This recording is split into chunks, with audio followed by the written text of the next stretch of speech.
Payload है alpha particle x ray spectrometer. चंद्रमा की मिट्टी की जांच करेगा। इसका भी काम लिप्स जैसा ही है। इसमें एक रेडियोधर्मी पदार्थ है क्यूरियम 244।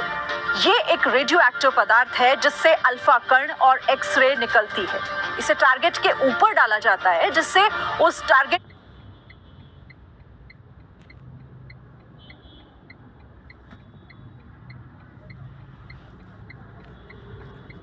को अतिरिक्त ऊर्जा मिलती है और ये अल्फा कण और एक्सरेज वापस परावर्तित होकर स्पेक्ट्रोस्कोप में पहुंचती है।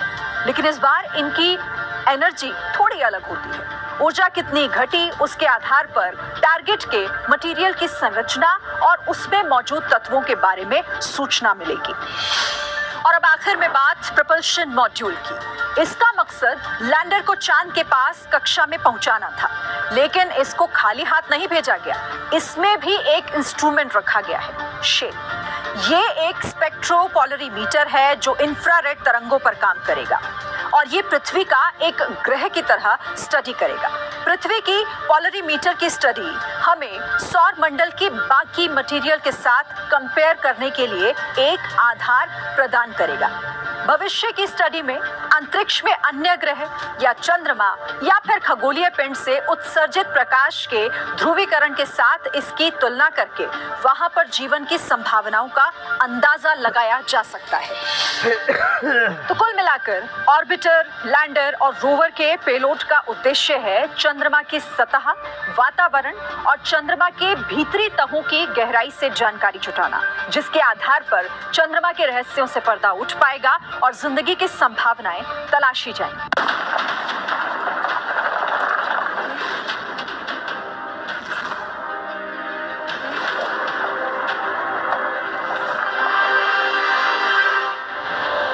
नमस्कार, मैं हूं आपके साथ शीरी और हम इस वक्त वर्चुअली उसी चांद पर खड़े हैं जहां हिंदुस्तान का मान चंद्रयान 3 कुछ घंटों के बाद यहां उतरने वाला है। चंद्रयान न सिर्फ इतिहास लिखने वाला है बल्कि भविष्य की इबारत भी लिखेगा, क्योंकि चंद्रयान सिर्फ यहाँ की तस्वीरें नहीं खींचेगा बल्कि चांद के रहस्य से पर्दा उठाने आ रहा है। कौन सा वो हथियार होगा जो चांद के रहस्य पर करेगा वार। बेसिकली आप इसे ऐसे समझिए कि इस चंद्रयान पर लगे पेलोड यानी उपकरण ही चंद्रमा को बेहतर तरीके से समझने और दुनिया के मन में उठ रहे सवालों के जवाब तलाशेंगे। चंद्रयान के साथ इसरो ने कुल 7 पेलोड भेजे हैं, जिसमें 4 इस लैंडर के ऊपर लगे हैं। सबसे पहले बात लैंडर के हथियारों की कर लेते हैं। पेलोड से पहले चंद्रमा के इस वातावरण के बारे में आपको थोड़ा सा समझा देते हैं, जिससे चंद्रयान के काम को आप आसानी से समझ पाएंगे। चंद्रमा पर सूर्य की अल्ट्रा वायलेट किरणें आती हैं, जिससे सोलर एनर्जिक पार्टिकल्स यानी SEP की बौछार होती है। इससे चंद्रमा के वायुमंडल में मौजूद इलेक्ट्रॉन आयोनाइज हो जाता है और इन कणों में पॉजिटिव इलेक्ट्रिक चार्ज आ जाता है। ये पदार्थ चंद्रमा की सतह पर भी मंडराता है और कई किलोमीटर ऊंचाई तक पहुंच सकता है। जैसे ही इस इलाके में रात होती है तो ये समूचा गैसीय पदार्थ वापस चंद्रमा की सतह पर गिर जाता है। फिर जब सूर्योदय होता है तो ये पदार्थ बनने लगता है और एक बेहद महीन वातावरण चंद्रमा के चारों तरफ छा जाता है। अब इसी का अध्ययन ऑर्बिटर और लैंडर में रखे पेलोड के जरिए किया जाता है।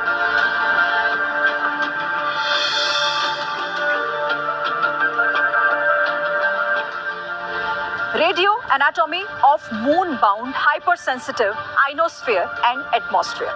आसान भाषा में अगर इसे समझें तो चांद के वातावरण में बदलाव की स्टडी करेगा। इसका काम होगा लैंडिंग साइट पर चंद्रमा की सतह पर प्लाज्मा यानी आयन और इलेक्ट्रॉन के घनत्व को मापना। इनमें समय के साथ होने वाले बदलाव का अध्ययन भी करेगा। चंद्रमा पर पृथ्वी जैसा वातावरण नहीं है, लेकिन इसमें गैसें होती हैं जो आयनों में बदल जाती हैं और सतह के बहुत करीब होती हैं। ये दिन और रात के साथ बदलता रहता है और पेलोड इसकी स्टडी करके ये समझने में मदद करेगा कि समय के साथ चंद्रमा की सतह की गैस और प्लाज्मा में किस तरीके से पूरा वातावरण बदल जाता है।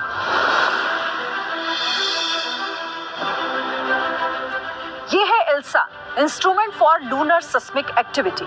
आसान भाषा में अगर इसे समझे तो चंद्रमा की सतह के नीचे होने वाली हलचल या कंपन को रिकॉर्ड करके ये पता लगाना है कि चांद की भीतरी सतह आखिर कैसी है। आप इसे ऐसे समझिए, जिस तरीके से पृथ्वी पर भूकंप आते हैं, भूकंप कहीं और आता है और हम उसे रिकॉर्ड कर लेते हैं कि जमीन की कितनी गहराई में आया है। एपिसेंटर